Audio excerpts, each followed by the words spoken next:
Começa agora os 10 mil deles. O reality cast que faz o seu tempo render. Muito bem, meus amores, estamos chegando ao vivo para todo o Brasil. 3 horas em ponto, horário de Brasília. Não. Você não tá emocionado, não. Você não errou de dia, de horário, não. Tá tudo tranquilo. O mundo continua girando. Nós ainda estamos no Brasil. Esta ainda é a Faria Lima, de onde praticamente nós falamos. Mas a grade de programação da TC Rádio, você sabe, mudou. E com isso, os 10 mil deles passa a ter um novo horário de exibição. Por esta razão, todas as quintas-feiras, das 3 às 4 da tarde, passando o bastão pro Expresso da Tarde na programação campeã da TC Rádio, estaremos juntos, eu e Carlos Castrucci, neste reality que nos expõe. Às vezes eu estou passando pelas ruas de São Paulo e alguma pessoa que eu conheço chega e fala, se ferrou lá, hein, bicho, olha lá. Era 14 mil, tá 11, né, meu? Então, se ferrou. Bicho. Mas o que motiva esse projeto é a educação financeira e o fato de a gente compartilhar com você os mais importantes racionais de investimentos, adotando como perspectiva o longo prazo e como prisma a análise fundamentalista. É ou não é? Carlos Castrucci, nosso gestor de recursos CFA, que está comigo para mais uma. Fala, Carlão, tudo certo aí? Fala, Léo, tudo em ordem por aqui. Vamos lá para mais uma semana agora de horário novo, né? Falando com mais pessoas, ao vivo do YouTube também. Mas se engana quem pensa que só você é abordado na rua aí, viu, Léo? Só que pior do que pra você, pra mim, além de ser abordado, falar, você era 14, agora é 11 e qualquer coisa, falar, mas você tá fazendo as pessoas perderem dinheiro, né? Olha lá. Mas não, a gente tá com foco ali no longo prazo, é aquela questão que preço não necessariamente reflete o valor das coisas. Mas essa cobrança sempre vem ali, a brincadeira faz parte. Faz parte. Bora lá para os destaques dessa edição. Na nossa carteira, um recuo de 0,7%, R$ 11.540. Já foram 14, hoje são 11,5%. No mesmo período, o Ibovespa também caiu, mas caiu menos, 0,4%. A maior alta fica por parte do Ethereum, uma senhora subida de 19,8%. Maior baixa, Mobile, de novo aqui entre os destaques negativos, uma queda de 14%. A participação especial de hoje é de Mauro Morelli. Ele é estrategista-chefe da Davos Investimento e vai conversar conosco sobre conjuntura política, eleições 2022, crise energética global. Assuntos não faltam para nortear a macroeconomia para você que investe. A gente também vai falar sobre distorções de preço e valor no momento atual. De que maneira o Carlos está enxergando o mercado e quais adaptações têm sido necessárias para a estratégia que ele desenha. Essas e outras a partir de agora, nos 10 mil deles. Estamos juntos para mais uma. Este é o podcast Os 10 mil deles. Um reality que faz o seu tempo render. Carteira de notícias.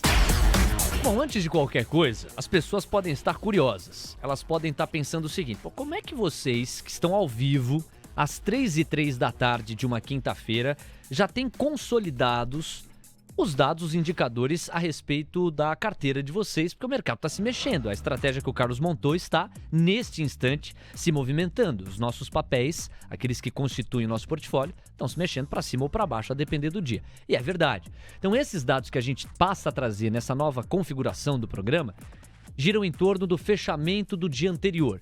Então, quando a gente fala que estamos com R$ 11.540, nós estamos querendo dizer que no fechamento de ontem, quarta-feira, os 10 mil que foram colocados na bolsa, na estratégia do Carlos, em maio do ano passado, já são 11.500 ou R$ 11.540. Só para a gente conceitualmente estar sempre na mesma página, porque pelo horário de exibição do programa, essa estratégia a gente teve que mudar. Direto e reto para os destaques da nossa edição, pelo menos no que diz respeito às notícias que ajudam o investidor a entender parte do movimento da nossa carteira e da sua, muito possivelmente. Nos Estados Unidos, começamos então pelos destaques internacionais, chama a atenção o que a gente teve de progresso em relação aos remédios para a Covid-19. Estudos e pesquisas avançaram e é bem possível que, para além das vacinas, remédios surjam, sejam aprovados e cada vez mais ajudem a minimizar os efeitos da pandemia. Outro ponto foram as falhas, as instabilidades em torno de Facebook, Instagram e WhatsApp. Estas falhas que tiraram essas redes do ar por mais de 6 horas. Uma instabilidade que ocorreu em paralelo a uma investigação que ocorre sugerindo que o Facebook tem ciência do quanto o seu conteúdo prejudica a saúde mental e, apesar de ter evidências que, em teoria, obrigam o Facebook a remanejar a estratégia, insistem em não remanejá-la. Tanto que Mark Zuckerberg acabou respondendo a essas pressões com um famoso textão, e essas investigações, movimentações ou barulhos em torno do Facebook seguem rolando num paralelo. O fato é que chegou-se aqui há um dia a registrar uma perda na ordem de 6 bilhões de dólares em valor de mercado para o Facebook, uma semana amarga para o Mark Zuckerberg e o grupo como um todo. A gente também destaca o relatório de empregos privados da ADP, considerada como uma prévia do payroll, esse sim é o relatório, digamos, oficial da geração de empregos nos Estados Unidos, e este relatório de empregos da ADP mostrou criação de 568 mil vagas, isso em setembro. E o consenso estimava a formação de 430 mil vagas. Na prática, o que é que isso significa? Significa que o mercado de trabalho americano está mais aquecido do que se imaginava. E o aquecimento no mercado de trabalho empurra para o Federal Reserve a responsabilidade de concretizar o cronograma do tapering, que é a redução de estímulos, e a normalização dos juros, a subida dos juros como passo posterior. Houve também uma reviravolta positiva na negociação do limite do teto de gastos nos Estados Unidos, com o anúncio de que o Senado está perto de acordo para uma extensão emergencial até dezembro. Isso ajuda a explicar o movimento do Ibovespa aqui ontem. O Ibovespa estava num dia duro. Chegamos a 108 mil pontos em vários momentos de ontem, desta quarta-feira. Mas à medida que o teto dos gastos lá nos Estados Unidos foi aparentemente moderado e se achou um consenso entre democratas e republicanos, o clima mudou muito nos Estados Unidos e se refletiu em emergentes. O Brasil não sai dessa conta, tanto que o Ibovespa conseguiu virar, faltando poucos minutos ali para acabarem as negociações, e fechamos em mais de 110 mil pontos. Carlos, sobre isso é sempre importante dizer, né? A nossa bolsa depende muito de capital estrangeiro e os Estados Unidos são a maior economia do mundo, são um grande termômetro para a entrada de fluxo de capital internacional. Virou o jogo para lá, o vento ficou mais favorável, o vento fica mais favorável aqui também, né? Léo, quando a gente fala de curto prazo, né, principalmente, a gente sabe que a bolsa depende de fluxo, e o fluxo vem ali, mais de 50% do fluxo da bolsa brasileira vem dos investidores estrangeiros. Então, assim, a gente estava vivendo um dilema agora relevante, que era o seguinte, né, o Brasil por alguns períodos, alguns meses, estava com a indefinição aqui política muito grande, né? E isso estava prejudicando a nossa bolsa estava descolando da bolsa americana. Aí quando o cenário brasileiro começou a melhorar um pouco, parece que está encaminhando a questão dos precatórios, questão de reformas e assim em diante, o cenário externo tinha piorado e aí secou o fluxo, né? Então o Brasil não conseguiu dar uma recuperada com a melhora do sentimento interno. Agora, com o mercado lá melhorando, pode ser que a gente tenha uma volta do fluxo aqui, e essa volta do fluxo vai ajudar bastante a Bolsa Brasileira nos próximos meses. Agora, pra galera que não sabe exatamente o que é fluxo, porque você tem N aplicações de fluxo. Há uma poesia que canta, tava no fluxo, avistei a novinha no grau. Então muita gente que tem essa concepção de fluxo fica se perguntando o que os caras estão querendo dizer com fluxo na Bolsa. O que a gente está querendo dizer, Carlos? Fluxo nada mais é do que a entrada de pessoas querendo comprar, né? Fluxo é algo que está correndo, né? Então você tem... É um movimento. É um movimento de pessoas comprando ativos, né? E aí quando a gente fala de fluxos estrangeiros, então são os estrangeiros que estão vindo para a Bolsa Brasileira para comprar ativos da Bolsa Brasileira. Boa. E aí você que é um pouquinho mais crítico poderia exigir uma distinção entre fluxo comprador e fluxo vendedor. Porque de fato, se você tem um fluxo no movimento da compra, é um fluxo comprador, o que costuma ser bastante positivo para uma economia, pensando na Bolsa, em que esse dinheiro é pensado para o capital produtivo, para a expansão do modelo de negócio, para financiar crescimento das empresas e portanto do emprego. Um cenário de fluxo comprador costuma ser muito mais legal do que um cenário de fluxo vendedor, mas a saída de dinheiro também é fluxo, só que neste caso um fluxo, digamos, negativo, né, de desidratação. Vamos falar rapidamente da China. Aliás, China, hein? O Brasil podia dar aprendida aí com a China, bicho. 7 dias de feriado, meu Deus, hein? 7 dias, é pra ninguém botar defeito. E o feriado da China vai até hoje. Amanhã, eu não aguento mais olhar pro índice Xangai e contar a mesma história. Olha, a última vez que abriu, terminou em alta de 0,9% a 3.200 e cacetada pontos. Então amanhã o mercado abre na China. Vamos ver pra onde a coisa vai. Mas é sem dúvida que um ponto de atenção, porque vários dias de, digamos, congelamento em função do feriado. Há temores ainda com a crise imobiliária. com a segunda maior incorporadora chinesa, a Evergrande. O mercado segue monitorando, há aí um certo risco de crise de liquidez. Alguns gestores experientes minimizam a comparação desta crise com uma crise Lehman Brothers, e é justamente nessa direção que vai o racional do Carlos, mas é uma história para a gente monitorar. Preço à vista do minério Qingdao ficou praticamente estável, $118, assim como o contrato futuro com vencimento em outubro, que está também em $118. E aí, Carlos, eu quero te ouvir rapidamente sobre a crise energética global. Veja só esse mapa, ele é dramático, não só dramático, como necessário de aprofundamento, e a gente vai fazer isso com o Mauro Morelli mais tarde aqui, ele é o nosso convidado especial de hoje. No caso da China, problemas com o carvão. No caso da Europa, problemas com o gás natural. No caso do Brasil, embora as chuvas do último final de semana tenham amenizado parte dos temores, problema com água e crise hídrica. A gente vê pipocar mundo adentro, em diferentes regiões do globo, crise energética. E nós vivemos de energia, nós consumimos energia. A energia se aplica a rigorosamente tudo o que nós fazemos, simples assim. E se a gente quiser filosofar, você só levanta aí da sua cama e vai pro dia porque você tem energia, porque você se alimenta, porque você descansa através do sono e etc. Então a energia está conosco, de modo que quando há um aumento no custo da energia, isso se reflete em tudo e contamina produtos e serviços. Carlos, esse talvez seja, do ponto de vista estrutural e macroeconômico, o grande ponto de atenção, porque deve aumentar a inflação caso se concretize essa crise energética, e no Brasil não é diferente em relação à crise hídrica. Te parece que é um dos principais pontos de alerta e de risco que o investidor deve considerar e colocar no radar? Não um dos principais, eu diria que é o principal risco. É o principal. Hoje. O principal risco hoje dos investimentos é a inflação, tá? Então qualquer coisa que joga a favor do aumento da inflação pode ser considerado como um risco que tem que ser muito bem monitorado. Muito mais do que olhar para Brasília, olhar para qualquer outra coisa, tem que realmente monitorar o que vai acontecer com a inflação, porque a inflação gera perda real de valor das coisas, né? Então, qualquer ativo que não consiga te proteger da inflação tá te gerando uma perda, entendeu? Então, o seu dinheiro no colchão tá gerando uma perda, o seu título de renda fixa tá gerando uma perda se for abaixo da inflação, tudo isso tá te gerando perda. Uma ação que não consegue repassar custos tá perdendo valor também. Então, tudo isso tá dentro do balanço de principais riscos, tá? E eu acho que, assim, no Brasil e no exterior, a gente tem duas situações diferentes, né? Porque no Brasil a gente tá falando de condições naturais, a gente tá falando de falta de chuva, é mais imprevisível. Quando a gente fala lá no exterior, que a gente tá falando de preço de gás, preço de petróleo e assim em diante, aí que a gente tá falando de relações de oferta e demanda, né? A gente sabe que a oferta dessas matérias, dessas commodities, ela tem um certo controle. Então eu acredito que assim, lá é mais fácil de manejar do que aqui, tá? Lá é mais uma questão de desbalanço de oferta e demanda de curto prazo, e aqui a gente tem uma questão de tem que torcer para chover. E ainda nesse aspecto, o presidente da Rússia, Vladimir Putin, prometeu elevar as exportações de gás natural para a Europa a fim de estabilizar os preços por lá.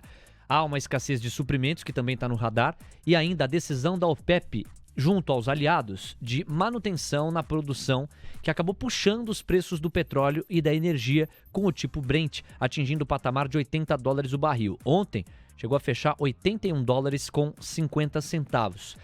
Em poucas palavras, em resumo, a produção de petróleo por parte da OPEP+, vai aumentar, vai seguir aumentando, mas é um aumento, digamos, apenas razoável. Nada mais forte que ajude a puxar os preços substancialmente para baixo, como queriam alguns. A OPEP, que adora, convenhamos, uma cotação apreciada do commodity, ou da commodity do petróleo, está nessa toada. O petróleo está dando uma certa trégua após o crescimento inesperado dos estoques americanos, é isso que ajudou a balancear, e os futuros do tipo Brent voltaram a ser cotados até mesmo abaixo dos $80 o barril. E no resumo, o S&P subiu 1,3% a 4.364 pontos. Carlos, algum comentário aí? São decisões importantes que tratam de commodities, elas, como a gente vinha falando de crise energética, impactam muito a inflação, né? Perfeito, Léo. Eu vou dar uma opinião aqui com relação à questão do petróleo, tá? Que eu acho que é importante a gente ter essa visualização de novo, né? Entender o que está por trás das decisões dos órgãos que movimentam o preço do petróleo, tá? Quando Quando a gente fala da OPEP, Léo, ela não quer nenhum petróleo barato demais a ponto de não ser lucrativo e nem um petróleo alto demais a ponto de você ter um excesso de oferta de petróleo. Ser proibitivo. Né? Você aumentar a oferta, você estimular o aumento da oferta de petróleo, entendeu? Então, a OPEP sabe muito bem jogar, assim, a gente já vê pessoas projetando o petróleo a $100, acima de $100 até, e eu diria que isso é muito pouco provável, tá? Porque a OPEP está segurando muita produção. E o que acontece, assim, você pegar um balanço do petróleo, que eu vou trazer uma curiosidade aqui, Léo, se você me permitir. Claro. Quando você pega o histórico do petróleo lá para trás, você vai ver que os Estados Unidos sempre foi um país importador de petróleo, tá? Então, você tinha uma demanda líquida ali nos Estados Unidos. Mudou na gestão do Obama, me parece, o que aconteceu foi que eles encontraram tecnologias para extrair o óleo de xisto, né? Só que o que acontece? Nessa tecnologia e no boom de petróleo que a gente tinha, o petróleo lá estava $100 e aí começou a estimular a oferta de óleo de xisto porque estava sendo atrativo para a oferta de óleo de xisto. E com isso, os Estados Unidos virou um país exportador de petróleo, tá? Só que o custo de extração do óleo de xisto está na casa, assim, dos players menos eficientes está na casa de $65 o barril, de players mais eficientes eles conseguem tirar na casa de 40, 45. E para a OPEP, não interessa você ter os players de óleo de xisto atuando de forma forte, porque você reduz a demanda de petróleo e aumenta a oferta de petróleo. Então, para a OPEP, não é interessante você ter um petróleo muito acima de $80, de $90, porque você estimula a oferta americana, entendeu? Então, eu não acho que a OPEP vai deixar o petróleo subir até $100, porque aí você está estimulando, você está jogando contra você mesmo, né? Quando a gente fala desse cartel de petróleo. Então, assim, eu não ficaria tão preocupado assim com um cenário de petróleo estourando, porque a OPEP ainda tem muita oferta para colocar na mesa ali, se ela quiser. Tem muita peça para jogar o jogo. O Márcio aqui de São Paulo está perguntando se, no caso do petróleo praticado pela OPEP, produzido pela OPEP, extraído pela OPEP, a gente está falando do WTI ou do Brent. Você tem essa noção, Carlos? Principalmente é o Brent, né? Porque o WTI é do Texas, né? Estados Unidos. Estados Unidos. Então, esse petróleo que você se referiu, no caso da extração dos Estados Unidos, é o petróleo WTI, enquanto que o petróleo manejado pela OPEP é o petróleo Brent. Isso. E a referência tem o óleo de xisto também nos Estados Unidos, porque tem o petróleo... não são sinônimos. Não são sinônimos. Não. O petróleo WTI é um, o petróleo do óleo de xisto é outro. Óleo de xisto, né? Petróleo vem de uma formação rochosa, o óleo de xisto vem do xisto, que é outra formação rochosa. Olha aí, bicho, você tá tendo a aula de geografia aqui nos 10 mil deles, bicho. Esse programa é cultura. Eu não conhecia.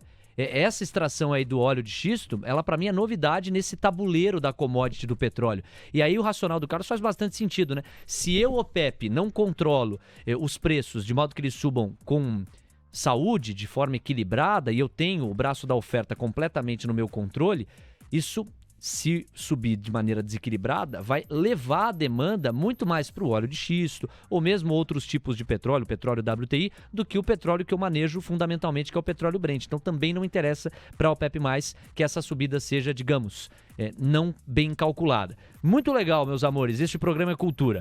Vamos falar de Brasília também, porque por lá a expectativa em torno da PEC dos precatórios, fundo de estabilização para amortecer as oscilações na cotação do petróleo Brent, que é a referência para a Petrobras, um fundo que seria manejado de modo a entrar no jogo quando houver um desequilíbrio muito forte na cotação, tentando atenuar o repasse disso para o consumidor na ponta final, mas de um jeito, digamos, bem visto pelo mercado, bem quisto pelo mercado. Porque o jeito não bem quisto, ou pessimamente quisto pelo mercado, é você artificializar os preços na canetada. Não dá certo, a literatura é muito clara quanto a isso. Ainda expectativas em torno da reforma tributária, discussão sobre prorrogação do auxílio emergencial, tudo isso a pauta fiscal, está no jeito e está em discussão, em conversa, e uma proposta de uma alíquota fixa de ICMS sobre os combustíveis. Além disso, do ponto de vista político e calculando o tabuleiro para 2022, o fato de que Sérgio Moro deve se lançar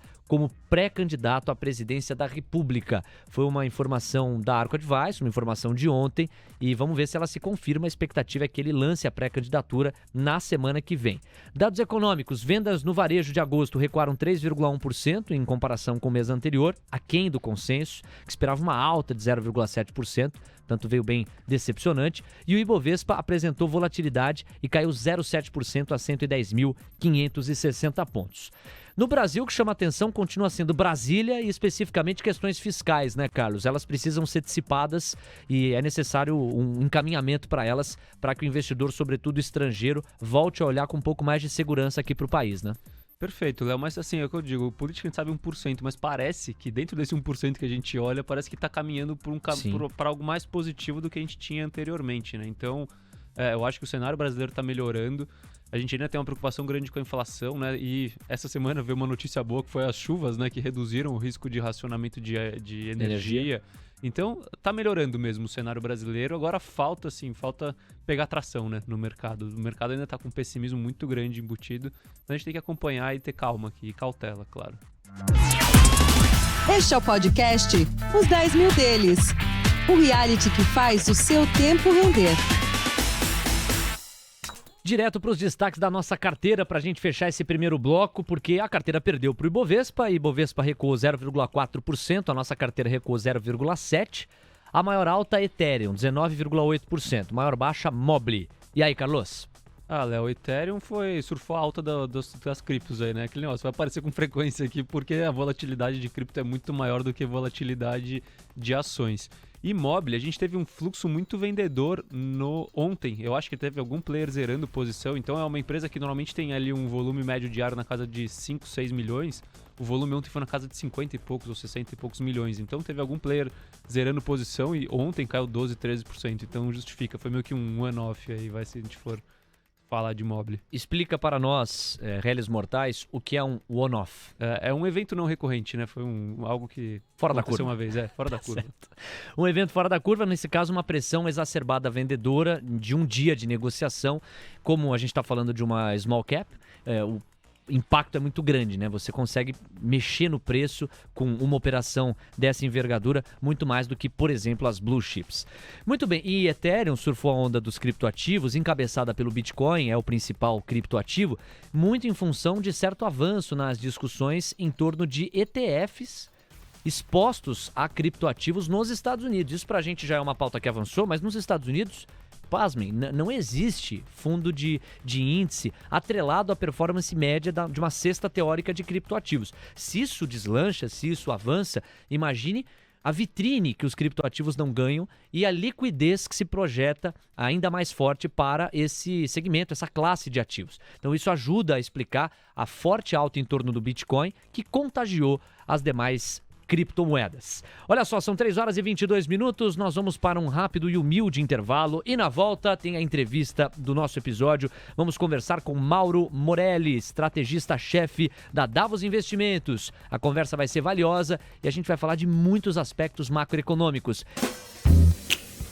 Muito bem, que charme esta trilha fantástica. O André Dias aqui cuida muito bem da gente, cuida muito bem da nossa plástica. E nós estamos de volta com esta trilha que eu considero uma trilha de empresário bem sucedido. Olha só. Putz, você já imagina aquele uísque e tal, né? Aquela paisagem maravilhosa. Esse é os 10 mil deles. O dia que os 10 mil virarem 100 mil, assim estarei eu. Girando ali aqueles gelos, né? Um copo clássico de uísque. Você vai bem de uísque, não vai, Carlos? Léo, então não combina muito com você, né? Mas... Pô, aí o cara me quebra, bicho.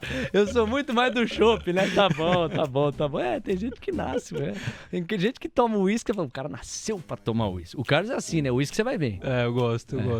Agora, eu já não... Você já presenciou cenas assim, o uísque não vai muito... Me acho cenas forte pra caramba. Diferentes. Um dia eu chego lá. Vamos lá, galera. Esse é os 10 mil deles. Estamos de volta com o reality mais descontraído e relevante da educação financeira para você curtir, acompanhar. E já está conosco do outro lado, na ponta da nossa conexão, um dos profissionais que eu mais respeito no mercado financeiro.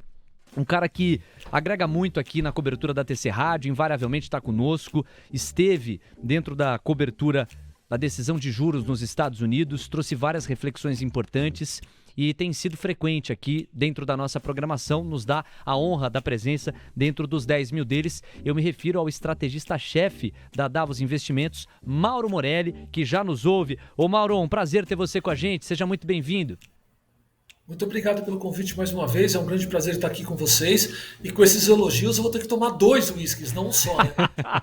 Olha, Mauro, você já tem toda a roupagem de um empresário bem-sucedido, então combina demais. Eu já imagino você ali, ó, girando os gelos, deve descer tranquilo. Eu preciso aprender ainda, eu chego lá. Agora, ô Mauro, a gente vai tratar aqui de vários ingredientes macroeconômicos importantes e eu gostaria de abrir tratando da crise energética. Há pouco, o Carlos Castrucci, que é gestor, CFA, como você também, Mauro, ele classificou a crise energética como o principal risco para o investidor à medida que a crise pressiona a inflação e, no entendimento dele, como a inflação corrói o poder real da moeda, de compra, esse tem que ser o grande alerta do investidor. A sua leitura vai na mesma direção? Eu diria que sim. A crise energética agrava o grande problema. Eu prefiro focar no problema principal, que, na minha opinião, é a inflação.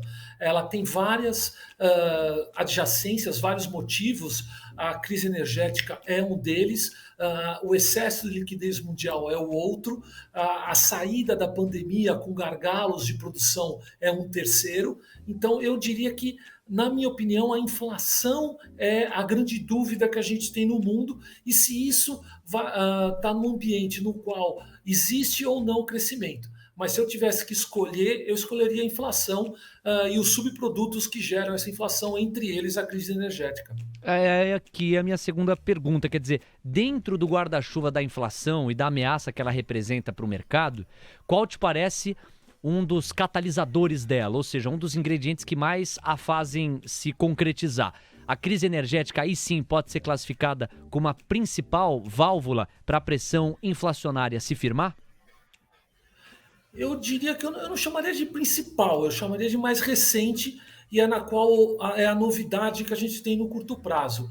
Lembrando, né, grandes economistas como Friedman sempre colocam a inflação como um evento monetário. O que isso quer dizer? Que para gerar inflação eu preciso ter excesso de dinheiro no mercado.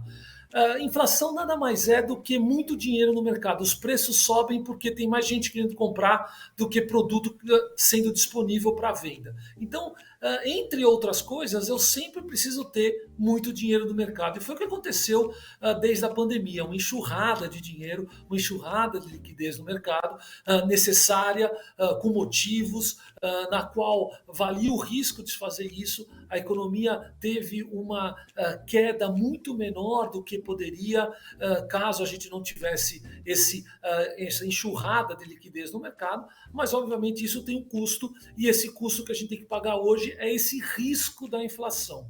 Então eu diria que hoje a inflação ela é um subproduto de um sucesso contra uma recessão enorme que a gente teria por causa da pandemia, por causa da Covid-19, se nada fosse feito. Eu acho que efetivamente a crise energética ela não é a principal causa da inflação, mas ela vem no momento crítico, ou seja, já dava sinais, mais do que sinais, né? A inflação já estava presente nas discussões dos principais bancos centrais do mundo, inclusive no brasileiro, e a crise energética agravou essa situação. Então, no momento já de preocupação inflacionária, a gente teve um peso maior que é a crise energética. Mauro, primeiro, obrigado por atender o nosso convite aqui, é um prazer falar com você. Continuar aqui no assunto de inflação, Mauro, a gente está vendo, então, na verdade, sim, a gente está com problema nos dois lados, né? Na demanda que está voltando e na oferta que a gente está com restrição, né? Você acredita que no lado da oferta, aí acho que vai na linha de energias, questão de transporte, de matéria-prima, você acha que esse efeito na oferta, na restrição de oferta dessas vertentes, é algo temporário que deve se normalizar a partir do ano que vem? Ou você acha que pode ser algo mais duradouro e que vai impactar a inflação por mais tempo? Olha, na parte da oferta eu acredito que seja algo provisório, algo temporário, como você falou, e eu acredito no discurso do Fed quando ele diz que a inflação, principalmente americana, ela é passageira. Então eu tenho essa crença. O que nos preocupa, e qualquer pessoa que estudou um pouco mais de economia e de inflação sabe, é que a oferta ela traz um impacto grande na inflação, mas o que a gente tem que ter atenção são os efeitos secundários, ou seja, como isso se dissipa na economia. Então, se eu tenho, por exemplo, um problema no Brasil que é a falta de chuva que causa um aumento de energia E isso causa um aumento de custos para grande parte da produção no Brasil. Obviamente, o Banco Central tem que lutar contra os efeitos secundários. Ele pode colocar o juro a 100, não vai abaixar o preço da energia. Então não adianta ele lutar contra isso. O que adianta é ele lutar contra os efeitos secundários. Dado que a energia subiu, outros serviços, outros produtos precisam subir por causa disso, podem subir menos por causa disso. Então, é o que os bancos centrais do mundo têm feito. O Brasil tem sido muito forte nisso, tem tido algum sucesso nisso. Acho que o maior sucesso ainda está por vir, a nossa inflação ainda está muito forte, mas eu acho que, dado a luta, dado o esforço dos bancos centrais do mundo e do Brasil em particular, e dado a situação que a gente tem vivido, o mais provável é efetivamente que essa inflação seja passageira. Agora, como tudo na vida tem risco, viver é um risco, e é por isso que a gente tem essas conversas e essas dúvidas para a gente, né? Com certeza. Mauro, houve um descolamento forte da Bolsa Brasileira em relação às bolsas americanas num dado momento, não faz tanto tempo assim, semanas atrás, quando os ventos seguiam favoráveis nos Estados Unidos e o ambiente convidava um apetite pelo risco, enquanto no Brasil, em função de várias dúvidas, problemas e instabilidades ou institucional ou fiscal, prejudicavam o andamento da Bolsa. Pois bem, esse descolamento aconteceu. Logo na sequência, quando as bolsas americanas deram uma soluçada, a Bolsa Brasileira acompanhou o movimento para baixo, que aumentou ainda mais esse gap. Diante disso, eu te pergunto, Mauro, quando te parece razoável supor que a Bolsa Brasileira vai correr atrás do prejuízo que se traduziu nessa parada enquanto as bolsas americanas avançavam? A minha visão não é muito otimista nesse sentido, não, tá? Eu tenho lido alguns researches, algumas análises, na qual eu tenho concordado, infelizmente, que o cenário mais benigno para o Brasil já ficou para trás. A gente tem o Brasil faz parte do mundo dos mercados emergentes. Os mercados emergentes tem tradicionalmente um cenário mais favorável quando você tem um dólar mundialmente desvalorizado e um preço de commodity valorizado. Isso, acredito eu, que seja menos provável daqui para frente. Olhando para frente, o que a gente vê é um juro americano para cima, por consequência, uma moeda americana para cima, uma valorização do dólar em relação aos pares. E, por outro lado, um crescimento do preço das commodities um pouco menor, dado a diminuição da economia chinesa, do forte crescimento da economia chinesa. Isso faz com que a gente tenha uma economia, um preço de commodities menor, e isso tudo faz com que a gente tenha uma aversão a risco a mercados emergentes maior. Então, eu vejo, e tudo para piorar ainda, né? Lembrando que as coisas sempre vêm em três, para quem acredita nesse cenário, o Brasil ainda tem uma eleição a ser vencida do ano de 2022. Então, me parece que a gente vai ter um ano bastante desafiador aí, ou pelo menos os próximos meses, para a economia brasileira. Isso não quer dizer que não tem oportunidade, já vamos deixar bastante claro. Muito disso eu entendo que já esteja no preço. Não é à toa que a Bolsa Brasileira está nos níveis que está hoje, mas a perspectiva ela é bem mais desafiadora do que foi no início do ano. Mauro, para você a Bolsa Brasileira está barata na situação atual? Essa é uma pergunta bastante difícil de responder. Eu vou responder pelo contrário. Assim, cara, ela com certeza não está. Então, acho que esse é o primeiro ponto. Segundo, ela está no preço justo? Eu diria que talvez.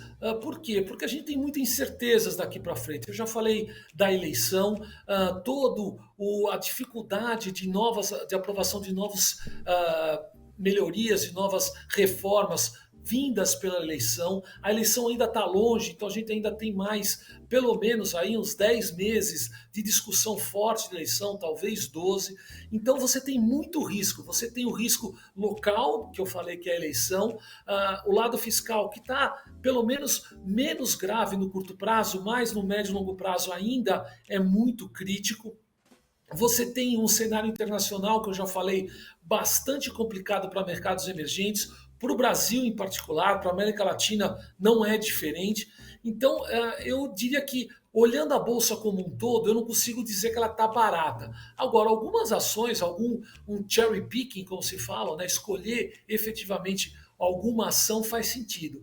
Agora, eu queria terminar essa análise da Bolsa, porque eu gosto de bater nessa tecla que a gente pode correr risco em vários mercados, eu não preciso correr risco só no Brasil. Então, se eu tenho vontade, se eu tenho interesse, se eu tenho perfil de investir no mercado acionário, eu não preciso correr risco de bolsa brasileira somente. Eu posso correr risco de mercados internacionais. Bolsa americana é uma delas, bolsa europeia, bolsa asiática. Hoje eu tenho essa diversificação disponível aqui no Brasil. Então, acho isso muito importante na hora da gente discutir, trazer para a discussão não só o mercado brasileiro, mas o mercado acionário mundial. E aí sim, o leque de opções, o leque de variáveis aumenta de maneira gigantesca.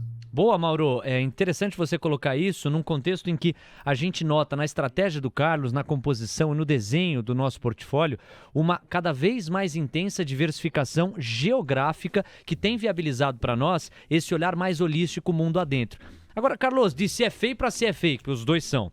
Você compactua dessa visão do Mauro? Você também entende que o futuro é mais desafiador, talvez um pouco mais pessimista do que otimista? Faz sentido para você o racional erguido pelo Mauro Morelli aqui?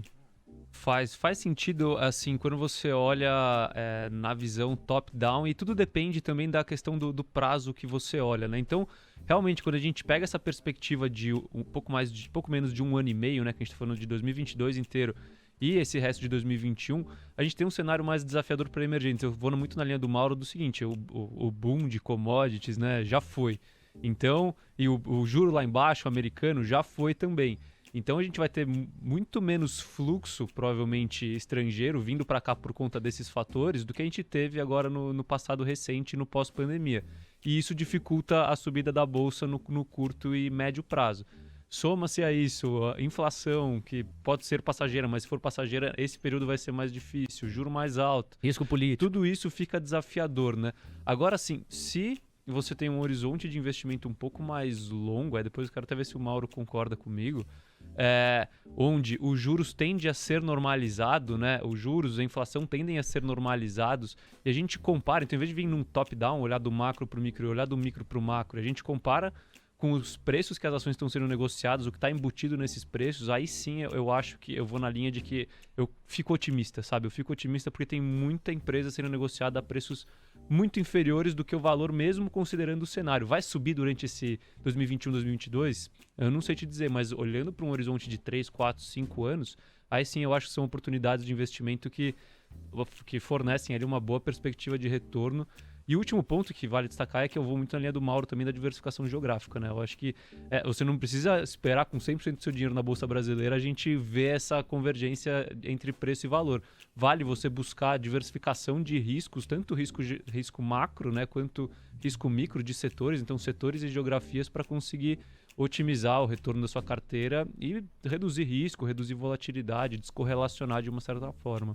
E aí, Mauro, sobretudo em relação ao segundo ponto do Carlos aqui, ele até gostaria de consultá-lo. Faz sentido para você? Você concorda com ele que num horizonte mais esticado de tempo, aí sim há uma perspectiva que pode ser mais otimista? Eu concordo totalmente. Eu acho que você investir em bolsa é um investimento de médio e longo prazo. A análise que eu fiz foi uma análise tática, não estratégica, ou seja, uma análise de curto prazo, e é importante, quer dizer, a participação do mercado acionário do portfólio de um investidor, ela tem que ser constante. A dúvida é se a gente está usando os termos americanos, overweight ou underweight, ou seja, se eu estou um pouquinho acima do médio, do neutro, ou um pouquinho abaixo do neutro. Hoje eu estaria um pouquinho abaixo do neutro, mas sim, eu continuaria investido, porque eu entendo, para quem é um investidor, como foi colocado, e eu concordo totalmente, afinal a gente lê os mesmos livros, né? Então a gente tem uma linha de raciocínio parecida, mas eu concordo totalmente. Eu acho que a lógica é essa. Eu só estaria um pouquinho menos estaria comprado, mas menos comprado no curto prazo, e durante o ano de 2022 eu aumentaria a minha exposição em bolsa brasileira. Acho que o raciocínio aí, eu diria, meio ao contrário das bolsas internacionais. Acho que lá fora eu estou um pouquinho mais contente com os preços, né? Eu acho que a gente teve aí algum nível de realização no curto prazo, talvez a gente tenha aí mais alguma coisa durante o mês de setembro, de outubro, novembro, mas eu aproveitaria esse curto prazo para aumentar a minha posição em bolsa internacional, porque eu entendo que as economias internacionais, principalmente a americana e a asiática, ela tem um grau de robustez hoje um pouco mais confiável que a economia brasileira. Ô Mauro, a gente está chegando à reta final da conversa. Eu sei que você não é um analista político, tenho essa consciência. Mas é um cara muito experiente, já viu contextos políticos diferentes do Brasil, dentro aqui do país.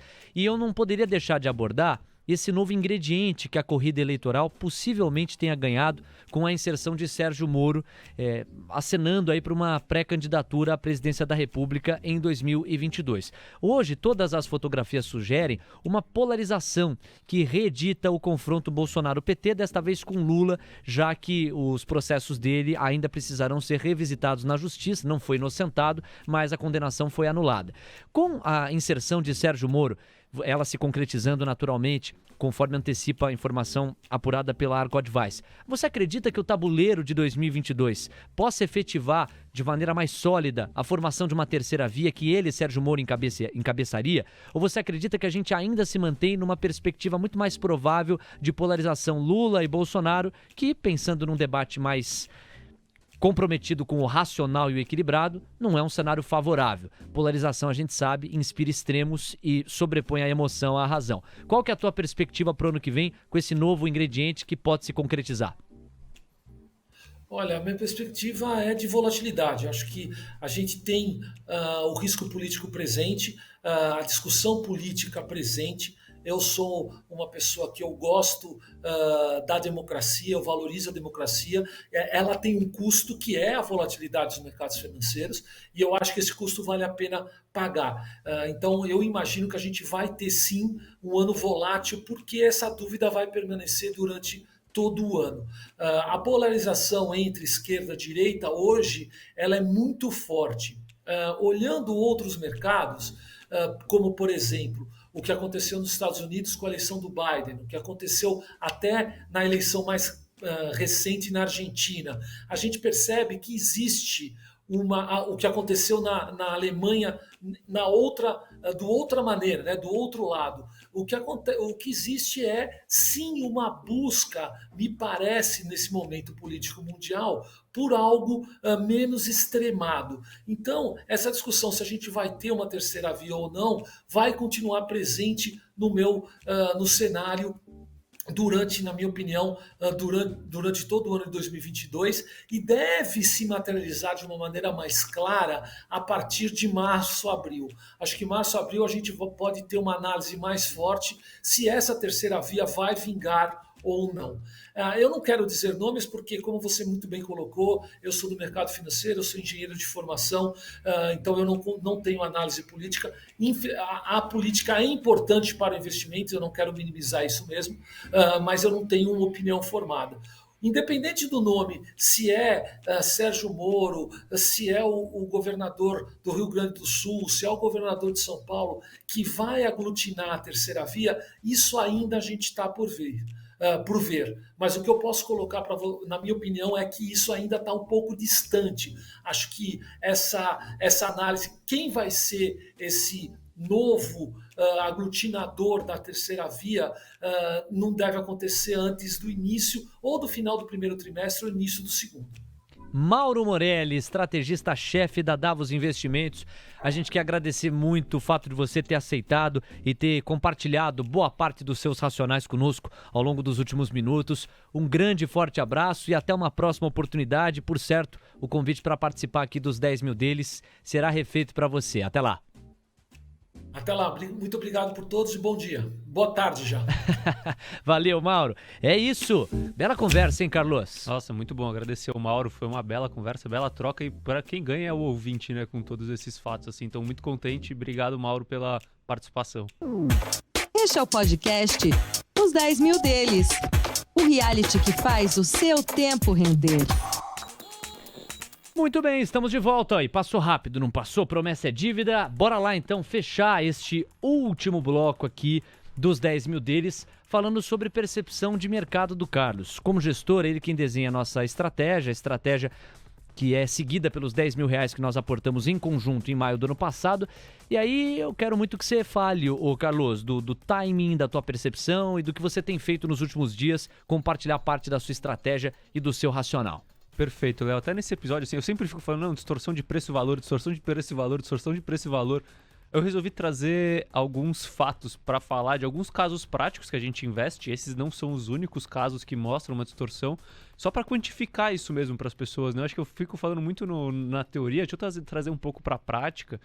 Porque eu acho que é importante para as pessoas terem uma noção e mostrar o porquê mesmo com todo esse sentimento negativo do mercado que a gente está vendo, com essas quedas aí nos últimos 3 meses que estão machucando todo mundo. Sim. Eu não consigo vender as posições que eu tenho. Assim, eu vou justificar o porquê. E, bom, eu trouxe aqui, Léo, então, algumas empresas para mostrar a questão das distorções, né? E as duas primeiras que eu trago vêm do ramo de construção civil, Tá. que para mim são as que estão mais claras, tá?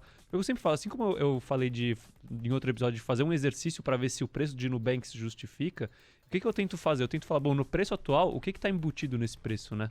Das ações que eu invisto, para ver se faz sentido com o cenário futuro, ou até mesmo com o balanço da empresa hoje, né? E quando a gente fala, por exemplo, de empresas de construção civil, você lembra, Léo, que uma vez eu trouxe a classificação de empresas entre de crescimento, né? Então, crescimento baixo, médio, alto, Sim.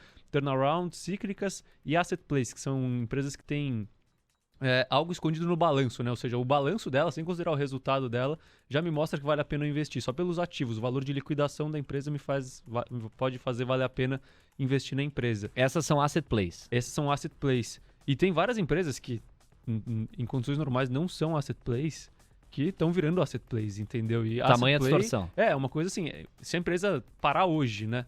Eu ganho mais dinheiro do que o que ela vale hoje, tá? É mais ou menos isso. E aí eu trouxe então alguns exemplos, começando por Lavi, que eu já falei da tese dela aqui, aqui nos 10 mil deles. Para você ter uma ideia hoje, Léo, o preço de tela de Lavi, o fechamento de ontem, foi de R$ 5,71.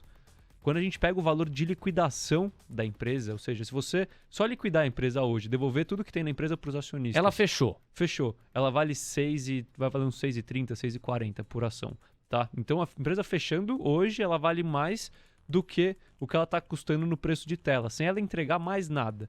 Fora isso, desses R$6, pouco mais de R$4 são caixa. Ou seja, se você liquidar a empresa hoje, você vai ganhar uma parte de contas a receber, uma parte de terrenos, mais desses 5,71 aí, R$4 são caixa. Então ela tem dinheiro, muito caixa. Dinheiro. Então, assim, quando você olha para esse nível de distorção, é como se o que o mercado está colocando nesse preço, que nos próximos lançamentos da empresa, a empresa vai perder dinheiro, ou seja, o valor futuro dos lançamentos dela é negativo, ela vai perder dinheiro com os próximos lançamentos, entendeu? Então, Sim. casos como esse mostram como o mercado traz distorções relevantes quando a gente olha apenas o curto prazo, né? O que tem acontecido. E aí o que essas empresas fazem? Por exemplo, a Lavi ela anunciou um programa de recompra há alguns meses, terminou, já lançou outro programa de recompra que já somam juntos 7% do total de ações da empresa. Ou seja, como se fosse um dividendo de 7%. Porque a empresa está falando, pô, qual que é a melhor alocação de caixa para mim hoje? É justamente comprar minhas ações de volta, porque eu estou comprando por 5,70 algo que vale 6,30, 6,40. No mínimo, então, hoje.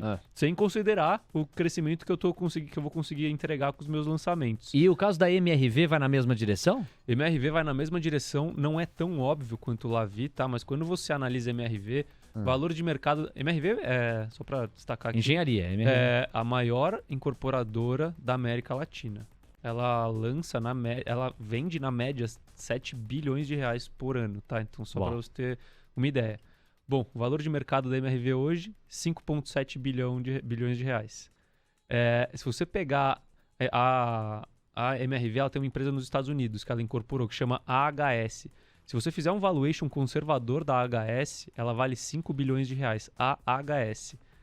Além disso, se você pegar o valor de liquidação da MRV, vale 4,2 bilhões de reais, o valor de liquidação. Então, se você liquidar a MRV hoje sem a HS, ela vale 4,2 milhões, você ganha. Mais a HS é 5 bilhões, ou seja, se você pegar essa soma dá 9,2 bilhões e a empresa está sendo negociada a 5,7 bilhões. Então, é como se nos próximos lançamentos da MRV, esses lançamentos tivessem um valor negativo aí de pouco mais de 3 bilhões de reais. Ou seja, a MRV tem que perder 3 bilhões de reais nos próximos lançamentos que ela vai fazer aqui no Brasil. Para convergir com o preço de tela. Para convergir com o preço de tela. E o que ela está fazendo com isso? Recomprando ações também, já recomprou 5%, deve recomprar mais ações ali nos próximos anos.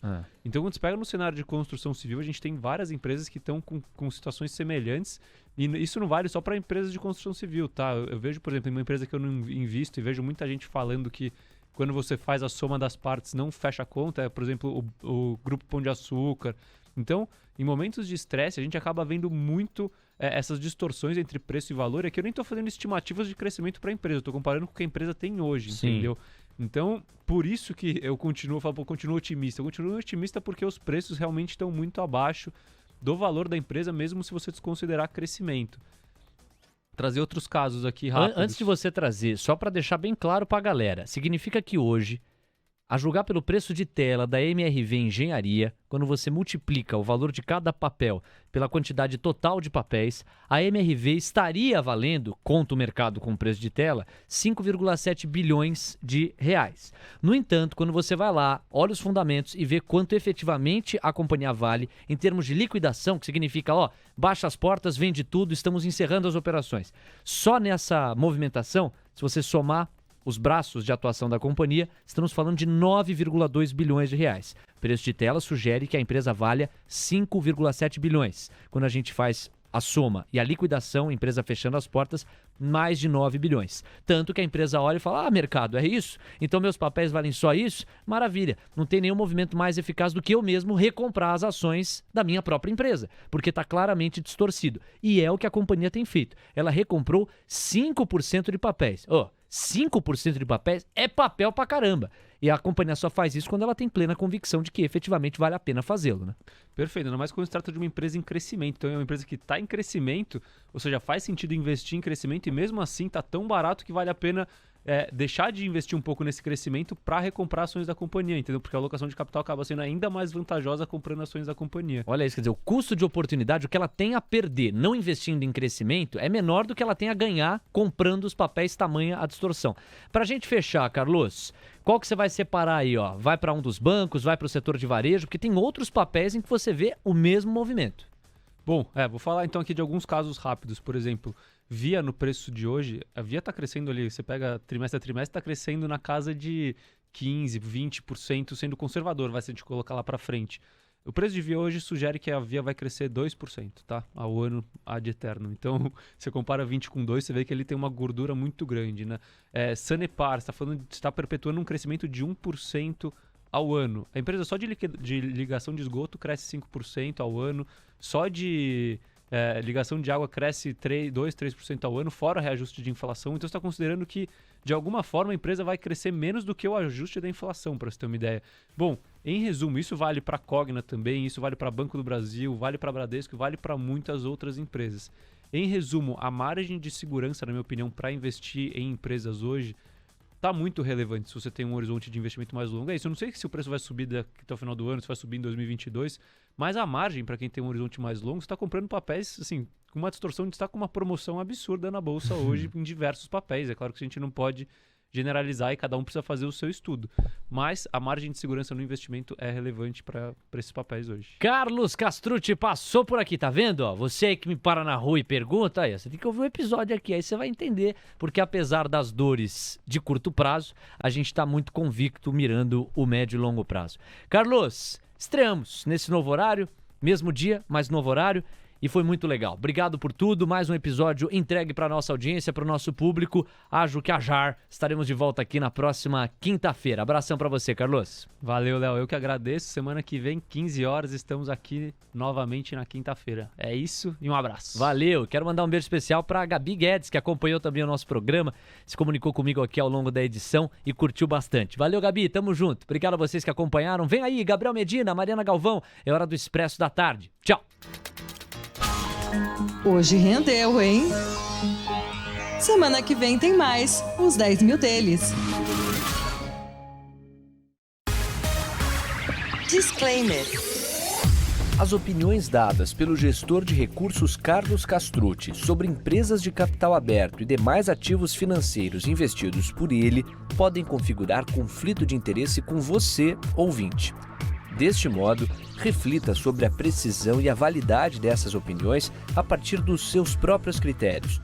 Além disso, qualquer comentário sobre investimentos reflete única e exclusivamente a opinião do Carlos. Não se trata de qualquer recomendação de investimento. Ressaltamos ainda que a participação dele não tem como objetivo a venda dos serviços da Roa Asset Management, empresa da qual é sócio e por onde realiza os investimentos dos R$10 mil iniciais do projeto. O investimento destes recursos vem sendo realizado pelo Carlos da mesma forma como são investidos os recursos dos clientes da Roa. O projeto Os 10 Mil deles persegue as melhores práticas mundiais para o mercado financeiro na atuação de Carlos como gestor de recursos.